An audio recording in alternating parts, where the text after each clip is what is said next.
crying is a release, and it's a good release, because there's so many negative ways to deal with a death of someone that you love, which I have done. And the group is going to help me, just like I hope that it can help others. Welcome to Open Seat, the podcast where we create a space for authentic conversations about faith, unfiltered and unapologetic. Here, we believe that every story matters. Whether you're questioning, seeking, or steadfast in your beliefs, you'll find something relatable in these heartfelt discussions. So grab your seat, get comfortable, and let's dive into today's story here at Open Seat. Okay, so today in the Open Seat, we have Jesusa Arnett. And so thank you so much for joining us today. Thank you for inviting me, Katie. It's a pleasure. You are one amazing woman. I just know a little bit, so I'm really excited to get to know you better today. But I first met you when you started teaching religious ed here. That's correct. Yeah, and we still miss you. Why don't you just tell us a little bit about yourself? I was born here in Adrian. I lived here all my life. I love this community. I have 3 children, and I have 4 grandchildren. I live in Morenci. I was a high school dropout. Mm-hmm. I went back to school at the age of 30. I graduated from adult ed. From there, I went on to JCC, got my basic education credits. From there, I went to Siena, got my bachelor's in social work. And from there, I went to Eastern Michigan University. I got my master's in chemical dependency and mental illness. The Lord, Katie, as I look back upon my life, I can see that the Lord has always given me favor. While I was at Eastern, I was selected for a new program that Eastern was working in collaboration with the University of Michigan to bring people of color into higher education. So my name was submitted for a doctorate at the University of Michigan, and I was accepted. So I went to the U of M during the summer to take some summer classes and prepare me for the doctorate level of education. And now, when all this is going on, I have 3 children at home, and I'm also working full-time and going to school. What were you doing while you were studying? I was a cook, so it was something that I would have never believed would happen to me. Well, I grew up over by the fairgrounds, mm-hmm. and I would walk by Siena Heights, and I would see that it was there. I could see it, physically see it, but in my heart, I felt like it's there, but it's not there for me. So, long story short, I turned down the doctorate level of education from the U of M because I felt like I needed to be home. I missed my children, and I was tired, but I'll never forget. They took us to the top 10 colleges conferences to promote us. And all of the colleges heard about this new program, so they really wanted us. They would try to convince us to go to their school. So I tell that story, and people will say, "What? You turned down a doctorate from the University of Michigan? What is wrong with you?"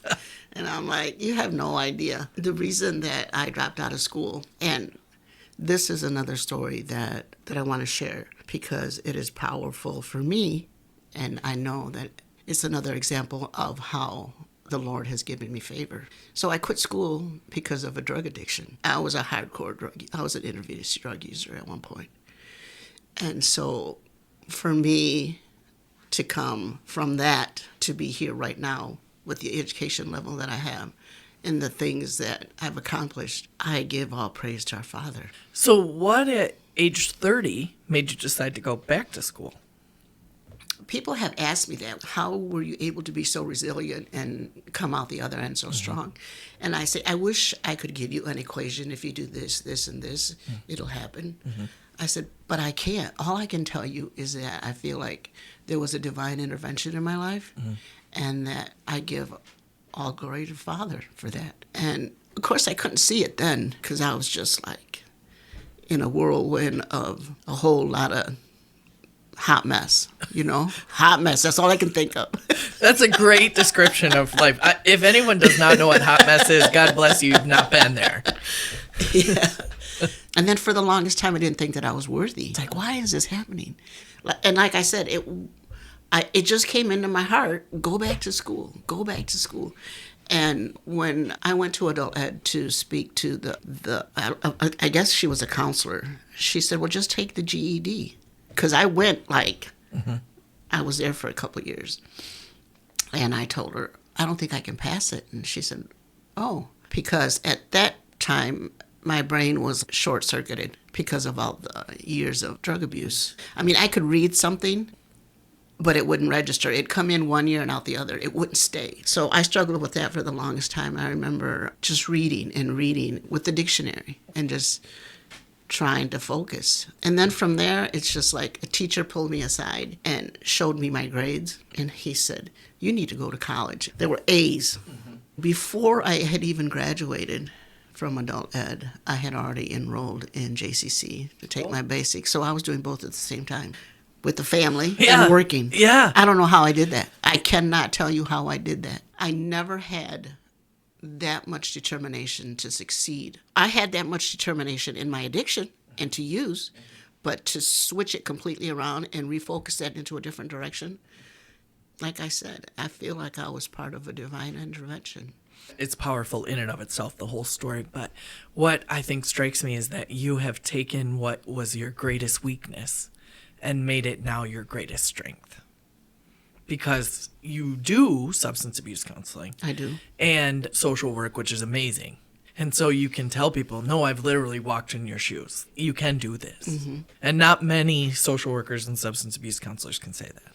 There's a lot of clients that I had when I was a therapist that would tell me, you can learn about addiction in a book. Yeah. You can learn everything that there is, like the treatments, the lingo and all that. But when you've been there, it's another level of understanding, acceptance.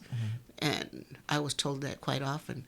And then when the thought of putting this grief, because I am also grieving the death of my son, and it came into my heart, and I believe the Lord did that as well, because I was thinking of how can I honor my son and honor the Lord at the same time.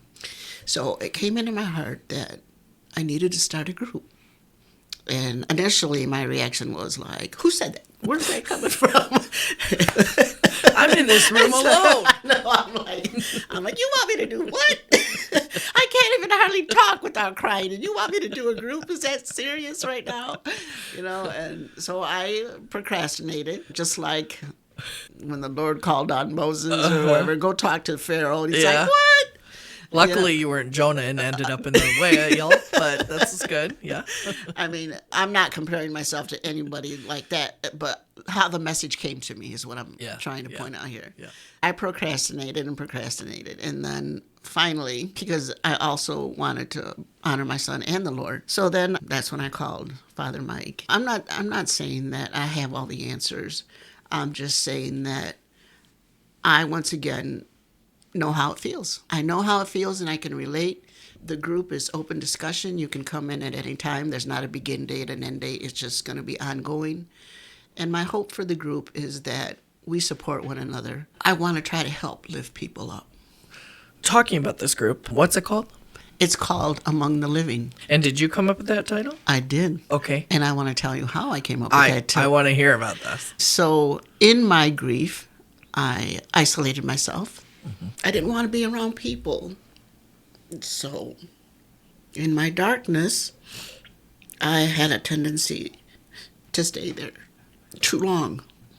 And I had to literally remind myself that my place was among the living. I had to tell your place is among the living. So I named my group that. I needed to go on with my life. My son would not want me to not live because of his death. And my son took his life. So that's how I came about the name. And I still have to remind myself sometimes. And I think that was part of the reason why I was reluctant to do the group. And I know that doing the group, I'll still be emotional, but crying is a release. And it's a good release because there's so many negative ways to deal with a death of someone that you love, which I have done When my mother passed away, I was active in my addiction, and that was my coping strategy. Substance abuse or anything, it wasn't good. I think that this is probably the first loss in my life that I've been able to go through somewhat healthy. And the group is going to help me, that just like I hope that it can help others. And like I said, I don't know all the answers, and I don't pretend to, but I want to share what has helped me deal with my grief. And people, I think, sometimes are too quick to blame the Lord. If you're all loving, if you're all forgiving, why am I going through this? But the Father gave us self-will, and He built a perfect world for us. When it all started with Adam and Eve, it was perfect. But we all know how that story goes. And then it's like, okay, so if that's how it's going to be, then you are going to, yeah. I don't know anyone who really has not experienced some kind of grief. And so your grief sharing group Among the Living, which beautiful title, by the way. Thank you. Is not just for those who have experienced death, but any type of grief, right? This is going to sound crazy, but when I decided, or when the Lord put in my heart to sober up and get my stuff together, I grieved the loss of my addiction, my drug of choice. I've heard that before. I've grieved that. So I said, any loss. It's like the loss of a pet, a relationship, the quality of your life. That change, that you're independent, you're strong, and then something happens, and you're dependent upon somebody else for your care, for your basic care. That's a loss. It is. That's a tragic loss. It is. And people sometimes just, like for me, get stuck in that darkness, and something snapped. It's like, get up, do something. Don't sit here. It's not good for you. But I started to get comfortable there. That's what happens, right? Yes. It becomes familiar. Yes. And I think we experience a lot of griefs in a lot of different ways that we just don't even acknowledge. And it can come out in a lot of different ways. Absolutely. So dealing with it in a very healthy manner is what we need to start gearing towards. And today, I mean, you could grieve nearly anything. Absolutely. I explained it to one of the ladies that met with me on Tuesday. It's like, I see the storm. I see the storm right there in front of me. It's huge, and it's blowing everything around and causing so much destruction.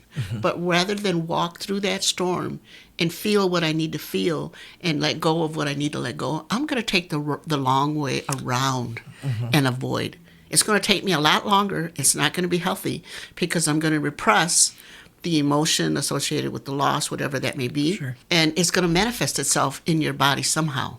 It's going to manifest itself. It's like I've learned to walk through the storm. And I've never experienced this, but I have read that in the eye of the storm, there's a calm. So when I'm going through my grief, I tell myself, I am in the eye of the storm and I am in the calm.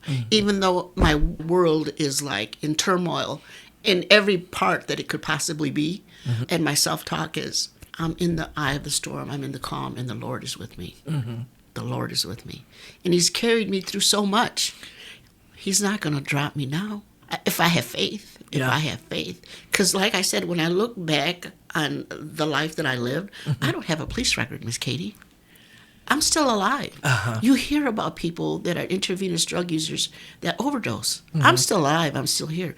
I have educated myself. And I've turned down a doctorate degree from the University of Michigan. What kind, you know what I mean? I think it's amazing. I just think back to the scripture where it talks about the storm comes and they're in the middle of the storm and Jesus is sleeping.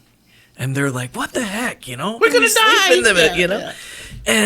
And I think, oh my gosh, how many times in life are we in that moment where it's like, what the heck? Are you going to wake up anytime soon? Because right now, this is not good. And Jesus is like, if you focus on me, it'll be fine. We'll get through this. And every single time that happens. But what's really interesting is you are taking those moments and sharing them with people to help them get through their storms. And there aren't a whole lot of people who want to do that. I was reluctant, but I was born and raised here in Adrian. So people that know me from when I was back. Yeah. It's like, it's no secret, I think in that grief, there's that shame part And that, I think, holds us back a lot. Mm-hmm. And so you're just like, oh, here's your shame. I'm kicking it to the curb. There's no judgment. My intentions are pure. I don't want to gain anything. I don't want any recognition. In fact, I was hesitant when Father Mike says, you got to do a podcast. And I'm like, do what?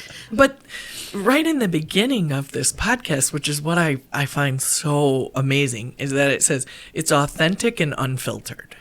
That is exactly how we should come to church. Mm-hmm. On Sunday, I find it really interesting. You walk in and you're like, hey, how are you? Good, good, good, good. I'm lying. Everybody, every one of us are lying because, no, the world is falling apart. All of us have something going on. Mm-hmm. But I would never tell you what that thing is. I am very particular. I've known you. I respect you. I love you. And so I feel, that's why I said yes. I feel comfortable talking to Miss Katie. I will talk with Miss Katie. I appreciate it because there's a lot here. There's certain people that I can open up to, but I can count the friends I have in one hand. And that's by choice. Right. I avoid drama. I just want to be at peace and stay in the center of the storm.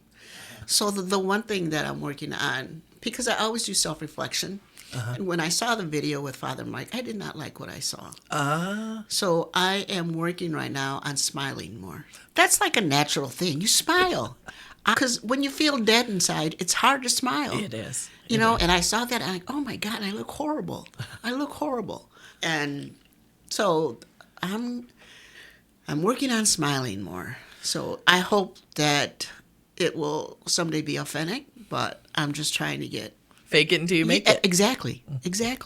What one piece of advice would you give younger Jesusa? Know the voice of your shepherd and have faith. Unfortunately, a lot of times, it's not unusual that develops over time through hardships, because my voice can drown out that voice. Mm-hmm. Mm-hmm. You know, and I wanted to build a better life. The reason, I think, behind my going to school, it was a thought in my heart, but then I wanted better for my children. I wanted to show them that there's another way to live other than seeing mom come home or not come home at all. And I tell them that I couldn't do it for love of self. I couldn't straighten my life out for love of self, but I did because of you. And how did children they receive that?